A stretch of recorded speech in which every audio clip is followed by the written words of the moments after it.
une formule magique sortie d'un livre de développement personnel superficiel.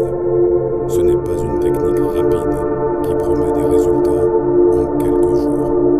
C'est quelque chose de bien plus profond, de bien plus ancien, de bien plus puissant. C'est une sagesse millénaire qui a traversé les siècles, qui a résisté à l'épreuve du temps, qui a transformé la vie de millions de personnes à travers le monde. C'est le bouddhisme appliqué à la vie réelle, aux défis quotidiens, aux moments de doute et de souffrance. Aujourd'hui, je vais te révéler 10 enseignements bouddhistes profonds qui peuvent t'aider à être heureux dans n'importe quelle situation, même dans celle qui, autrefois, te volait complètement ta paix, même dans ces moments où tu pensais que le bonheur était impossible. Et je t'assure une chose, si tu les écoutes avec le cœur ouvert, avec une intention sincère, avec une véritable volonté de comprendre, tu pourrais voir ta vie avec des yeux complètement nouveaux. Tu pourrais découvrir une perspective que tu n'avais jamais envisagée. Souviens-toi de ceci, le bonheur authentique n'est pas toujours brillant, il n'est pas toujours spectaculaire, il n'est pas toujours visible de l'extérieur.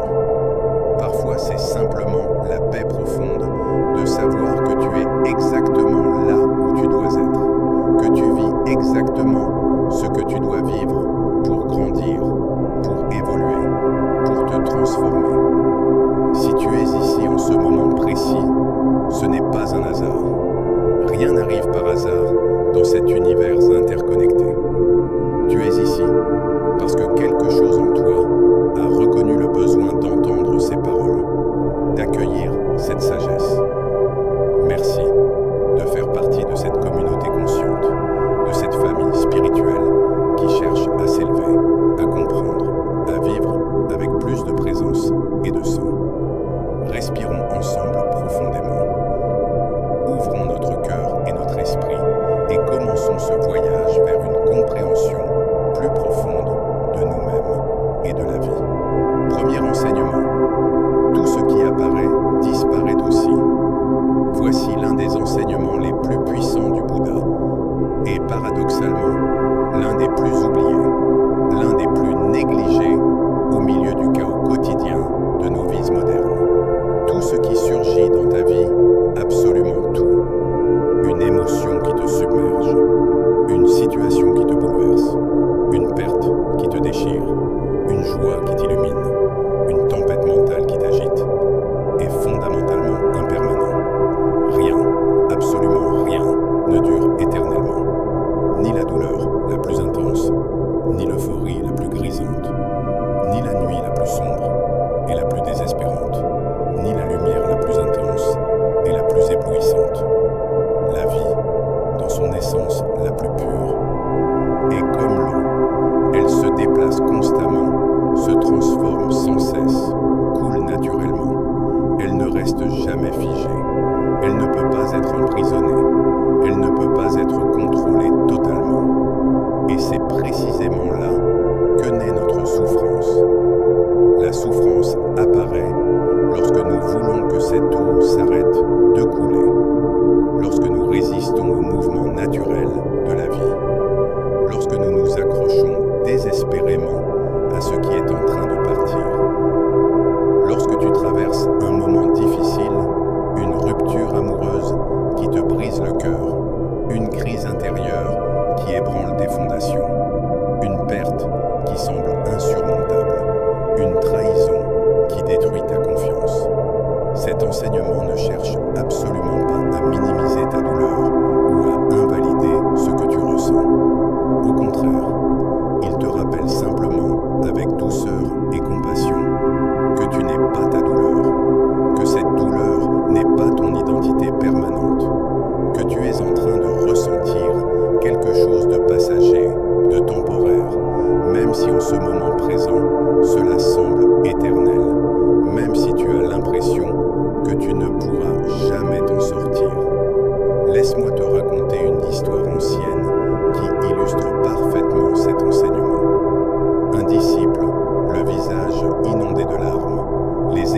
secoué par les sanglots, demanda à son maître avec désespoir: « Maître, quand cette souffrance insupportable que je ressens passera-t-elle? Combien de temps encore devrais-je porter ce fardeau? Quand retrouverai-je la paix ?»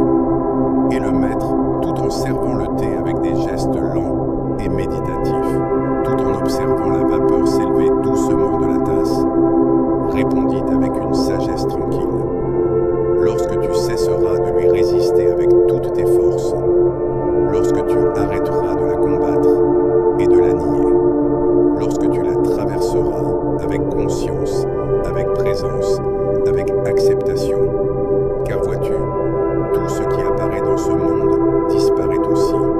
C'est la loi fondamentale de l'existence. Et c'est là la clé véritable, le secret que tant de personnes cherchent: traverser la douleur, ne pas la fuir, ressentir pleinement ce qui est présent, ne pas le réprimer ou l'enfouir, observer avec détachement, ne pas s'identifier ou s'attacher. L'impermanence n'est absolument pas une punition cosmique, comme beaucoup le croient à tort. C'est en réalité une bénédiction extraordinaire, un cadeau précieux de l'univers. Elle nous rappelle constamment que chaque instant est absolument unique et irremplaçable, que rien ne peut se répéter exactement de la même façon, que même ce moment précis, celui que tu vis en ce moment même, pendant que tu écoutes ces paroles, est complètement irremplaçable et profondément sacré. Pense un instant à ton souffle. Ce souffle que tu prends maintenant ne sera jamais exactement le même que le suivant. Chaque respiration est nouvelle, unique, précieuse. Réfléchis maintenant à cette question importante. Quelle émotion retiens-tu en ce moment, en croyant fermement qu'elle ne partira jamais? Quelle peur gardes-tu enfermée dans ton cœur? Quelle tristesse maintiens-tu prisonnière dans ton âme? Et si tu changeais complètement de perspective? Et si tu l'observais simplement comme un nuage qui passe dans le ciel, temporaire, éphémère, destiné à se dissoudre, sachant avec certitude qu'il passera lui aussi, qu'il se transformera, qu'il disparaîtra? Les nuages, aussi sombres et menaçants soient-ils, ne restent jamais éternellement.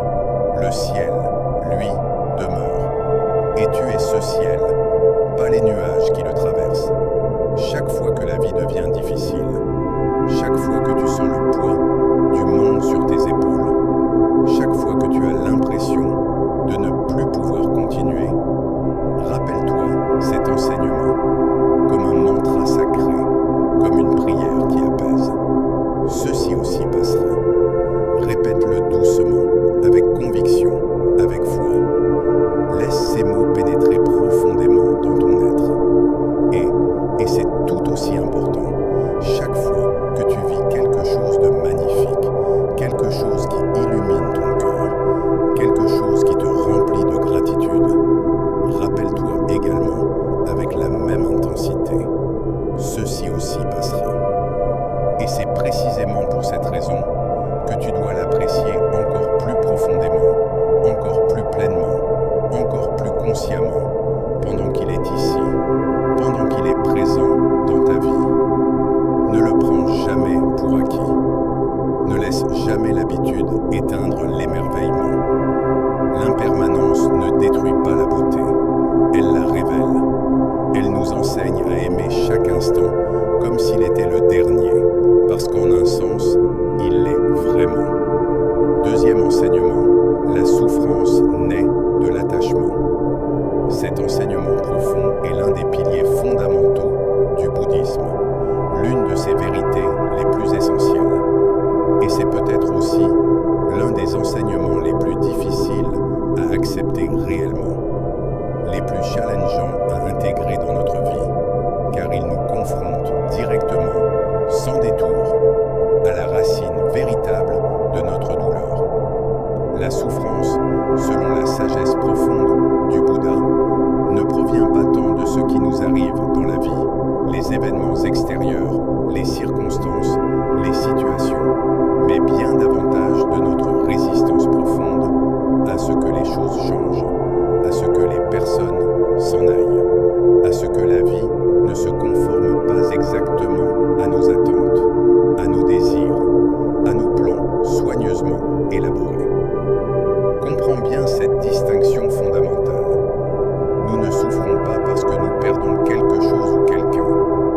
Nous souffrons parce que nous nous accrochons désespérément à l'idée qu'il devait rester, qu'il devait durer, qu'il ne devait jamais changer. S'attacher n'est absolument pas la même chose qu'aimer, même si beaucoup confondent ces deux états.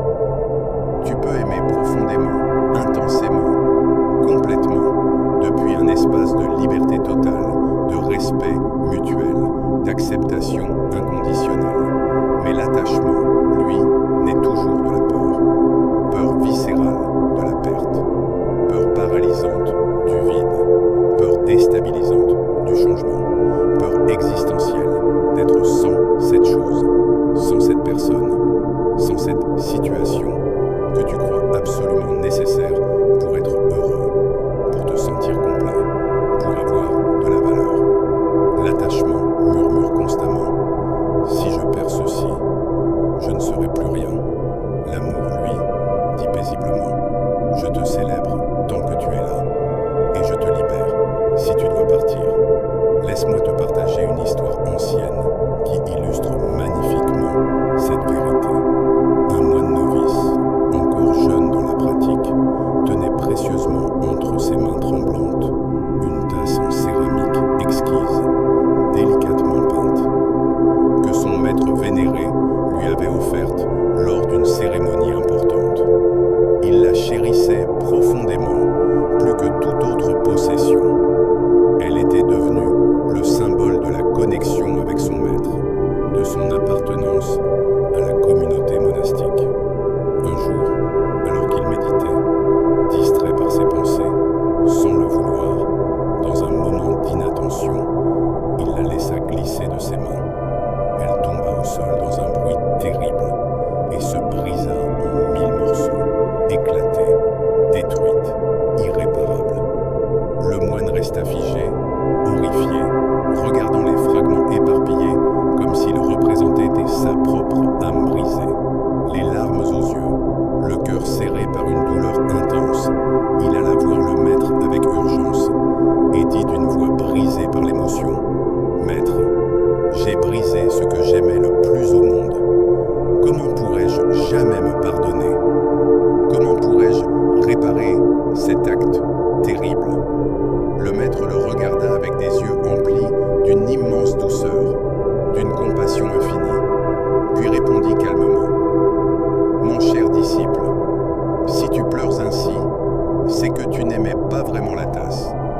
Tu aimais l'illusion, la croyance, l'idée qu'elle serait toujours avec toi, qu'elle durerait éternellement. Tu t'étais attaché non à la tasse elle-même, mais à la permanence imaginaire que tu lui avais attribuée. » Le disciple resta silencieux, laissant ses paroles pénétrer profondément. Le maître continua. « Toute chose matérielle, mon enfant, est déjà brisée. Du moment de sa création, elle porte en elle les graines de sa dissolution. Quand je t'ai offert cette tasse, je savais qu'un jour elle se briserait. C'est la nature de toutes les formes. Et si tu l'avais vraiment aimée, tu aurais célébré chaque instant où elle existait, sans t'accrocher à l'idée qu'elle devait durer.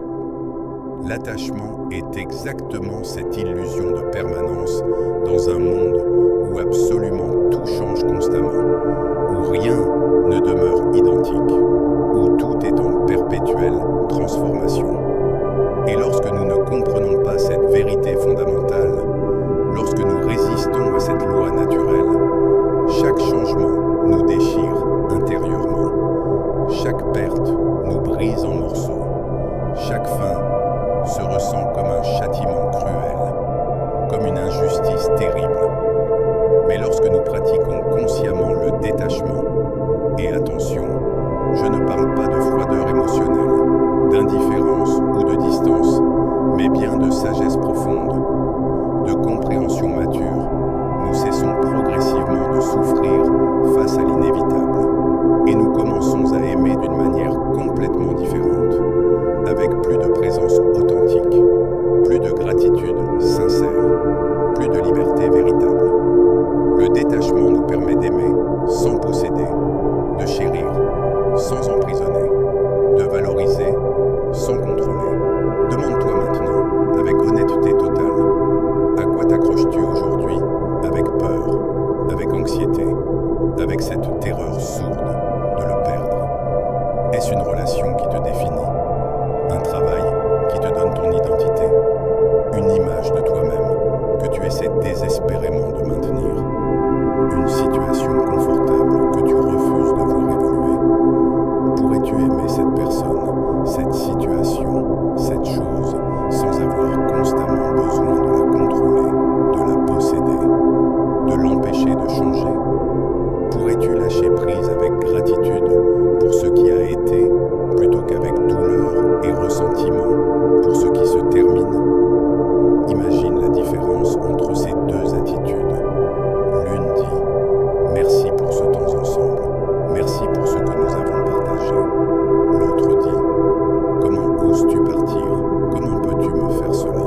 relâchement ne signifie absolument pas que tu t'en fiches, que rien n'a d'importance pour toi, que tu deviens froid et distant.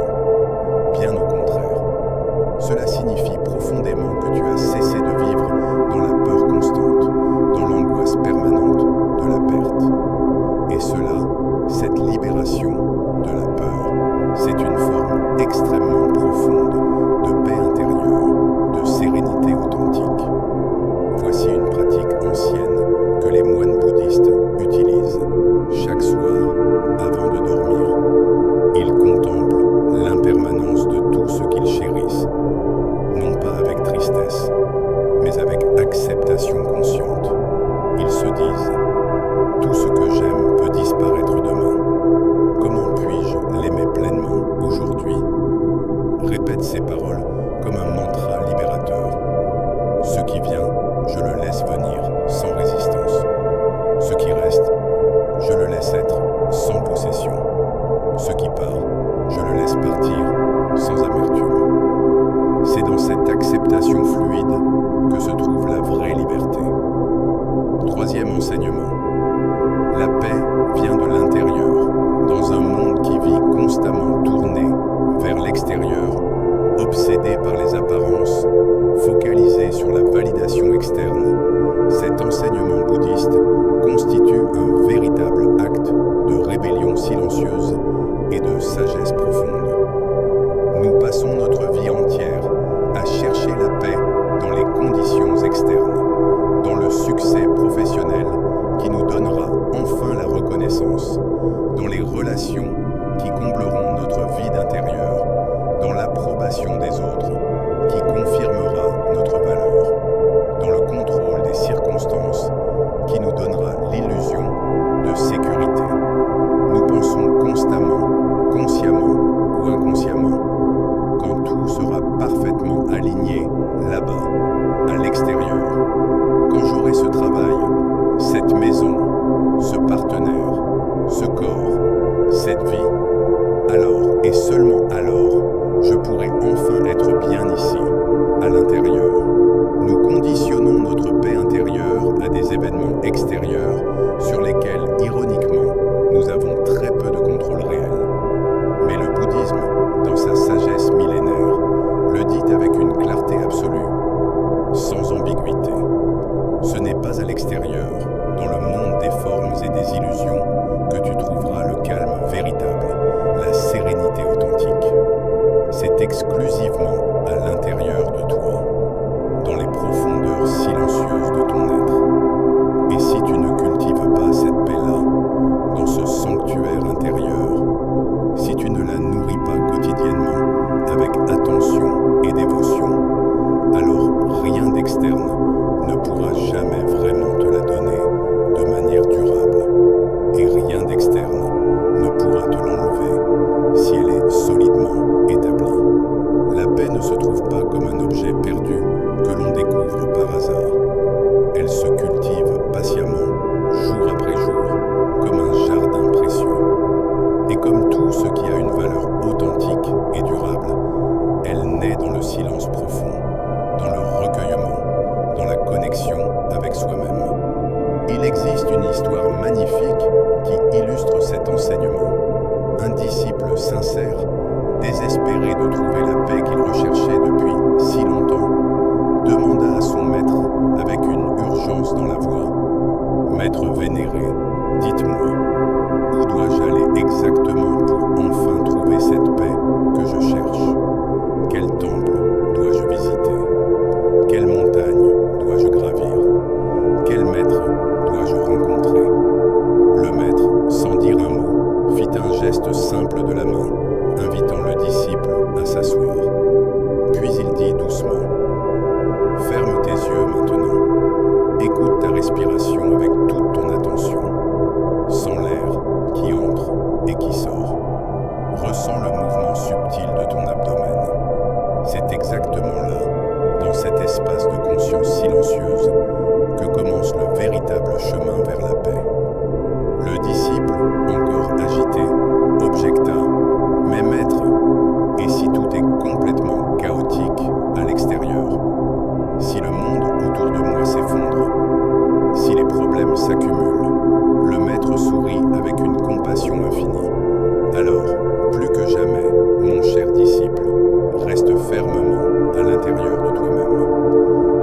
précisément dans la tempête que l'ancrage intérieur devient essentiel.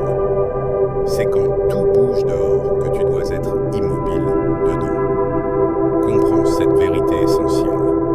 Ton intérieur est comme un temple sacré, un sanctuaire inviolable.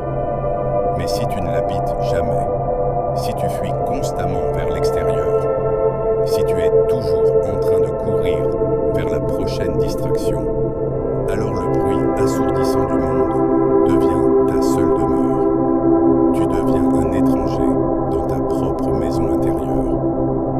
Tellement de personnes perdent toute leur précieuse énergie vitale à essayer désespérément de changer ce qui est à l'extérieur. Les personnes autour d'elles qu'elles voudraient voir différentes, les circonstances qu'elles rejettent, les environnements qui ne leur conviennent pas. Elles épuisent leurs forces dans des batailles extérieures sans fin, dans des tentatives futiles de contrôler l'incontrôlable. Mais voici le secret que peu comprennent vraiment.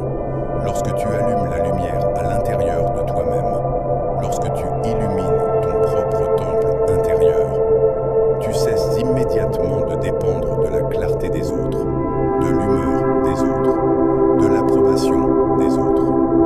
Tu deviens ta propre source de lumière. Et c'est exactement cela, la vraie paix. Non pas l'absence totale de problèmes dans ta vie, ce qui est une attente irréaliste, mais la présence constante de conscience, de présence, de centrage, même au milieu du bruit et du chaos extérieur.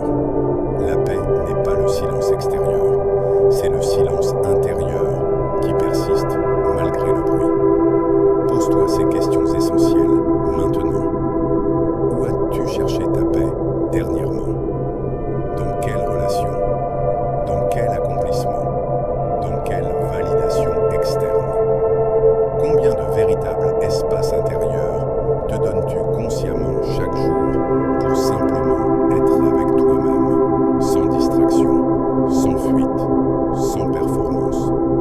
Quand as-tu pris le temps pour la dernière fois de t'asseoir dans le silence et d'écouter ce qui se passe vraiment à l'intérieur de toi?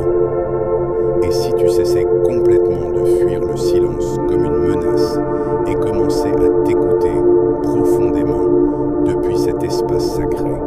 Et si le silence n'était pas un vide à remplir, mais une plénitude à découvrir? Il existe une image puissante dans les enseignements bouddhistes. Tout comme l'océan immense reste profondément serein dans ses profondeurs abyssales, complètement calme et paisible, même lorsque la surface est violemment agitée par les tempêtes, les vagues déchaînées et les vents furieux. Ta paix intérieure ne doit jamais dépendre de l'agitation superficielle du monde extérieur. Les tempêtes passent, les profondeurs demeurent calmes. Tu es ces profondeurs. Les événements extérieurs sont les vagues de surface. La véritable spiritualité, dans son essence la plus authentique, ne cherche absolument pas à fuir le monde matériel, à nier la réalité, à s'échapper dans une tour d'ivoire imaginaire. Elle nous invite plutôt à habiter pleinement ce monde avec tous ses défis et ses beautés, mais depuis un centre intérieur ferme, clair, silencieux, inébranlable. Un centre qui reste stable quelle que soit la météo extérieure. Et ce centre, ce point d'ancrage absolu, cette source inépuisable de paix,